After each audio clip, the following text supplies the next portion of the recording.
And welcome back to my channel. Unless you're newer, then just welcome. My name is Rusty and this is my channel where I talk about and spotlight my favorite movies. And I hope that they will be yours too. And we are continuing this little collection with Possessor Uncut.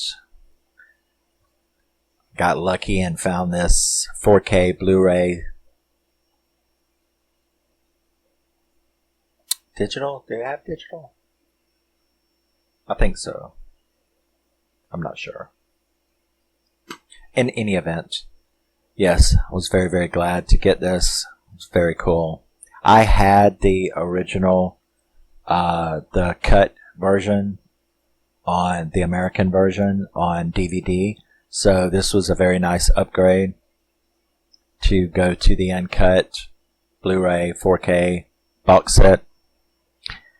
This movie was released in 2020, and it was written and directed by Brandon Cronenberg, and he has never let his daddy down. That's all I can tell you. It stars Andrea Riseborough, Christopher Abbott, Jennifer Jason Leigh, and Rossif Sutherland. I just did another one of his movies recently, that Trench 11.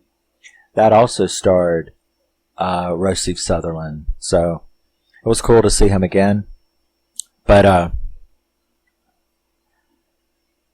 this movie opens, we're at sort of an elite hotel, and the hostesses are arriving for their shifts, and we are introduced to a girl named Holly, and you can tell something's weird about her, but at the same time she seems alright, but not quite. It's just something a little off.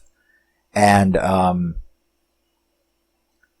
she goes on to the job, and she's up there hosting at a party, and she just walks up to this guy, and just out of the blue, it's a total stranger, and out of the blue she just starts stabbing him. And then she jumps down on top of him and starts stabbing him and stabbing him and stabbing him and stabbing him and stabbing him. This is an extremely graphic movie. Extremely graphic in both nudity and blood and gore and violence. This is a very, very bloody, gory, nudity-filled movie. Just be prepared for that. So she goes at him for an uncomfortably long amount of time. Even for a horror fan, I was like, okay, I get the point. Not as many times as he did, but I get the point. So you hear her say something funny though, and that is that she stands up, and after she's done all this, and she's like all fascinated with the blood, and she's like, pull me out. And then she starts to top herself, but then she decides not to, and instead she does it by cop. In other words, all the cops come running, and she intentionally, and that takes care of her as they fill her full of lead, and all of a sudden then you're in some kind of lab, and they take this mask off, and you are introduced to, I guess, our star, of the movie.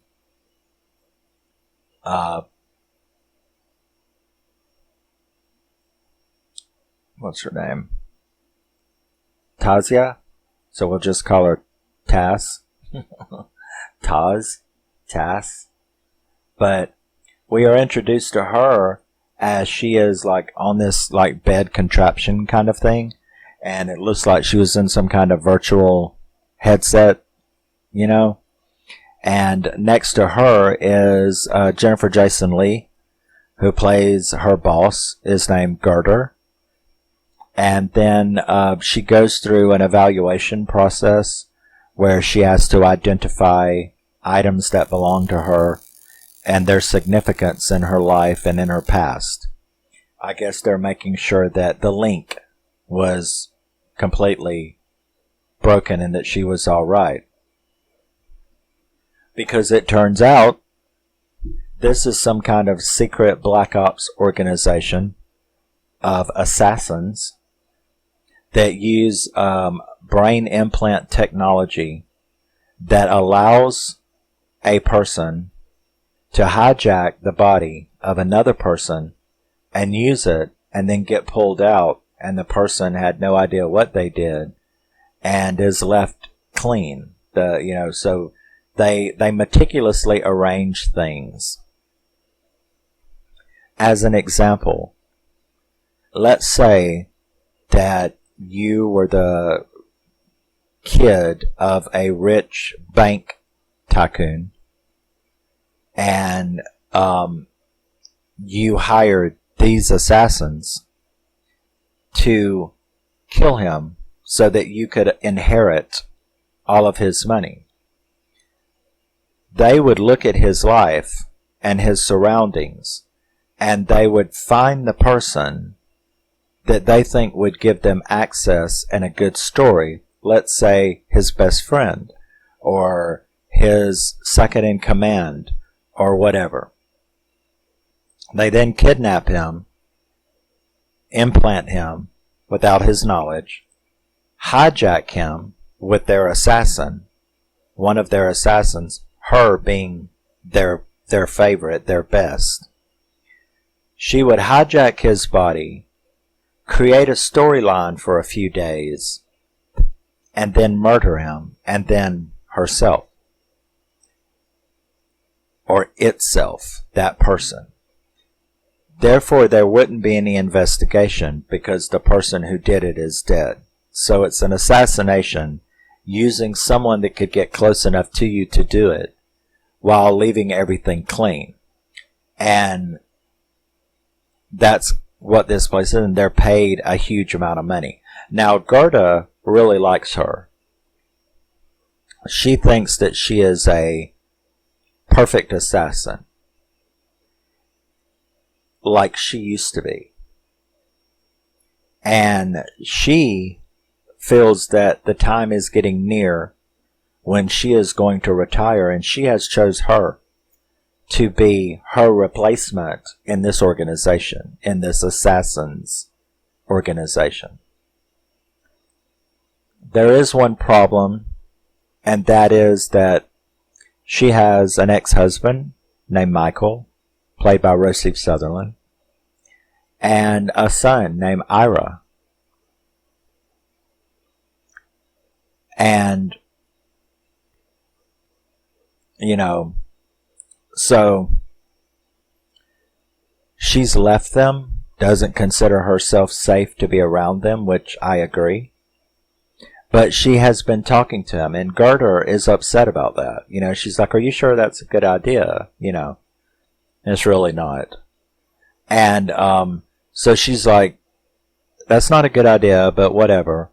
So you actually see her go home, and she meets them and acts all normal. And you can tell she is so used to doing this hijacking thing and living in other people's lives that she has to, remember how she spoke, remember how she acted, so as not to be noticed by people that's close to her in real life. So she does that, and in this particular time, you can tell she's not even really cares about this, So she immediately wants to go back to work and calls Gerda and says, let's move on with the next case. So that's where we go. The next case is this rich guy, and he's got a stepson, and he's got a daughter. And the daughter is dating a guy from the poor side of the tracks. She's filthy rich. Daddy doesn't like him. So the stepson wants the dad and the sister killed. And he's willing to pay. So they decide they're going to hijack Colin, her boyfriend. use him for a few days to destabilize and make him seem unstable, and then kill the guy and her at a party, and then himself, clean as a whistle. Stepson inherits everything, gives them the shares, gives them the money. Everybody's happy, except the 3 dead people for these people's money. She starts having problems, though, when she hijacks Colin. Colin's very strong-willed. And she goes through the motions, but I think she's been doing this too much. And she starts seeing artifacts, which are visual anomalies and stuff like that. And basically what that is that's the personality of the person. Because you always have to remember, this personality that you have hijacked, it's always in there fighting you. So it's sort of fighting, and it's causing her problems living as Colin, even though it's only for a 3-day thing. So she has these little problems, and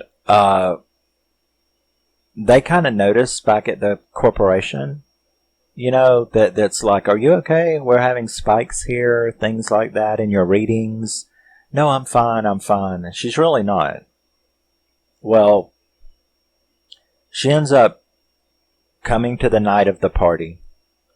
She does complete the mission as far as, well, kind of.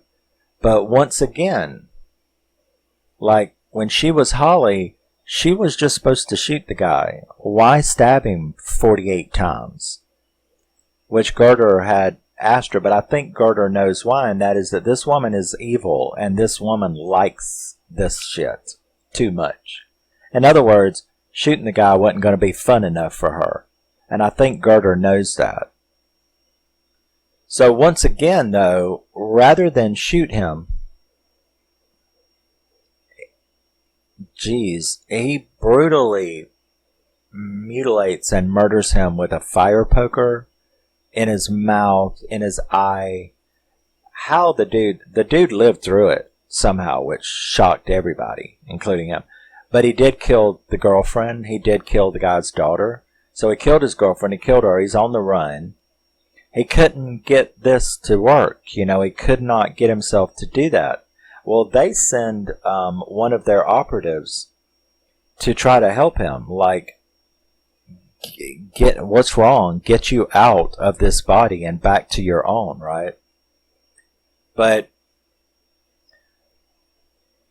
the guy, Colin, his personality stabbed himself in the head where the implant was. So they couldn't pull her out very well. That's why they had sent that operative. So this struggle between these two personalities is really, really taking its toll. And she's like losing it. She kills one of the girlfriend's friends that he had run to help. Killed her own agent that was in there. This was Colin, though, because during this procedure, Colin became the dominant personality, and he even went to her home, Tasha's home, and talked to Ira, and actually kicked open the door when Michael answered it, and got in there into the kitchen and had this huge fight, like going, I want to know what she did to me. In other words, Colin knows, his personality knows about her. That's how he found them. He's got her memories too. So he knows that they've done something to him. And of course, visually, it's her. So he comes and he is like got the gun on Michael. Like, I want you to tell me what it is that she did to me, how to stop this. Yeah, what would you do, right? It's pretty freaky. So he ends up fighting back. Michael ends up fighting back and kicks the gun out of Colin's hand. This causes Colin to instantly go nuts. And he grabbed a meat cleaver, and once again, rather than just shoot Michael like he could have done, he like chopped him and chopped him and chopped him to the point where I thought I thought I was going to have an anxiety attack. Because I'm like, enough already. My God. Wow. And then you're like extra shocked because once he does stop and he calms down and he sits down up against the thing, because he's like been hurt too. All of a sudden a knife just comes out of nowhere and goes right through his throat. And pulls it out, and he instantly turns and shoots, and it's the little boy, it's Ira, and you're like, okay, now that's uncalled for. That was uncalled for. And he like shoots him 2 or 3 more times because he's dying now. He's gone. So right before the little boy though, right before, because he shot him the once, but then before he did the other shooting, he said, the little kid, Ira said, pull me out. And you were like, what? Well, that's the secret code word, the code phrase, right? Pull me out. What? And Colin dies there on the floor, and then boom, you're back in the lab where they both come out of those virtual reality sets. She's still there in hers, but Gerder comes out of the other one. Gerder they had kidnapped Ira, and they had put an implant. Gerder was in Ira, so this was all staged. She needed to get her back because she is her best assassin. To do that, she had to correct this problem with Colin and her and Colin's body. To do that, they kidnapped Ira because they knew she and Colin was going to come for Michael. So all of this was done to free her from Michael, to free her from Ira. So Gerder is just as evil as she is. Gerder knows that she loves being an assassin, and a nasty one at that.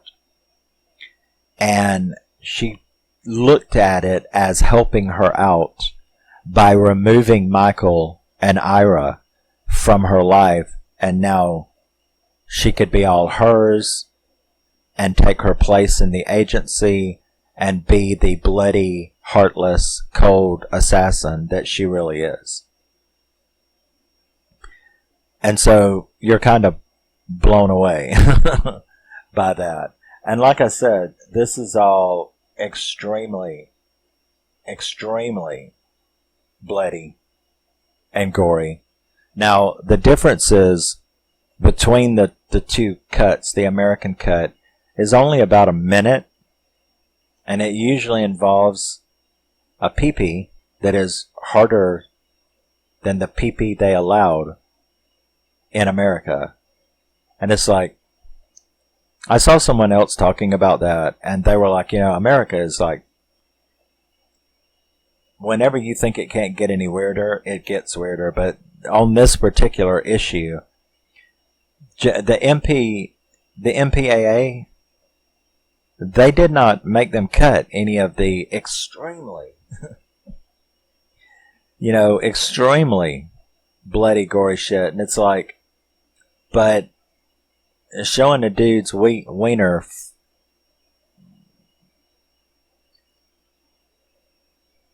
showing a dude's wiener like that is okay. But showing a dude's wiener like that is not. And you're like, what is wrong with you people? Really? It's like Janet Jackson's boob falls out during the Super Bowl halftime show, and all of a sudden it's like everybody is in their yards screaming on the ground, wanting to crucify somebody. Yet, you can blow people's heads apart on primetime American television.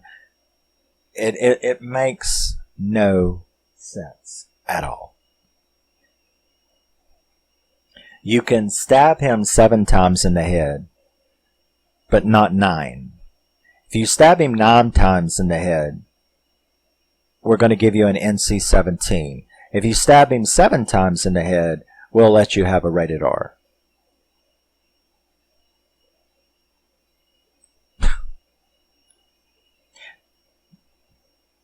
Do you realize how stupid that sounds? So, this is the original cut of the movie. Possessor Uncut is the original Brandon Cronenberg movie. The one in the red cover that just says Possessor, that has got a minute of Too Hard Wiener and a couple of stabs cut out. So, yeah, this is the one you want. This is Brandon Cronenberg's vision. You know, so this doesn't really work like other uncut or extended or director's cut versions. That usually means that the director did it the way he wanted to and released it. This is the original version. They just cut some shit out for American release, and that's all there is to it.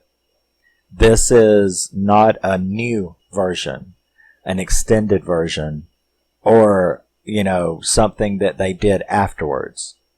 This is the original version. The red one, with the red cover, that's the one I had. It was, you know, the MPAA just made them cut out a couple of things. And when you find out what those things are, it's just like, why? What the fuck? I mean, are you just doing it to give yourself a job? It's like you're scared somebody's going to say, what do you do anyway? And you're like, nothing. And it's like, well, so we have to go and do these kind of things so that we can justify our job, is basically what it is. You know, it's like speed traps. It's a small town. There's not really any crime. So why do we have police? Because there may be a crime sometime. Well, I know, but we can't just sit at Waffle House every night, all night. Well, go make something up then. Catch someone jaywalking or violating a city ordinance or something. You have to justify your job. That's what I think the MPAA is. It's like, well, we're doing our job because we made them cut that split 2-second pee-pee like this out. Yes, we left the one where it was like that, but when it got like that, it was just we couldn't handle it. So, I mean, you know, thank us. We're here to protect you from that.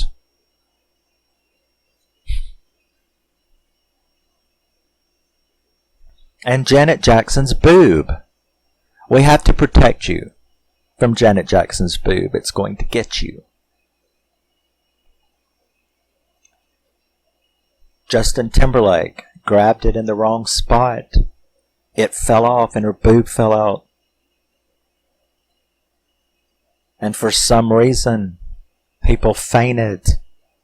Like they never seen a tit before.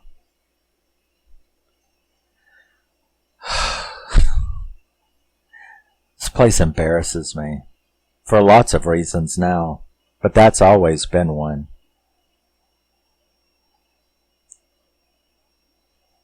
Possessor Uncut. Fucking fantastic movie. I don't think this movie is for everyone. It is for me. But if you are not a gorehound, if you are not a... if you are scared of a boob or a wiener or someone getting stabbed gratuitously or chopped up with a cleaver gratuitously, blood and violence, if any of that bothers you, what the fuck are you doing here? At my channel anyway. It's a horror channel. But anyway, why I wouldn't watch this if I were you. Go watch The Princess Bride or Vampire Diaries or Twilight. But don't watch Possessor Uncut unless you are okay with horrific gore and violence. And boobs and wieners. Oh, gosh. My God. Love you, miss you, bye-bye. And I will see you in the next. Oh, this is just aggravating me. I just like I'm going on a rant in every video, it seems now. But I will see you in the next one. I think this is an absolutely fantastic movie. What did I give it? Probably like a 9 out of 10. I gave it a 9 out of 10. The story is so engrossing. The visuals done by Brandon Cronenberg, as you expect, are weird as hell. But very, very good. I mean, it's not like Naked Lunch. You know, you can follow this story very easily. A very interesting concept. And, yeah. Let me know if you've seen this. Do you like it? If not, you really should. And I will see you in the next thing I do. Bye-bye.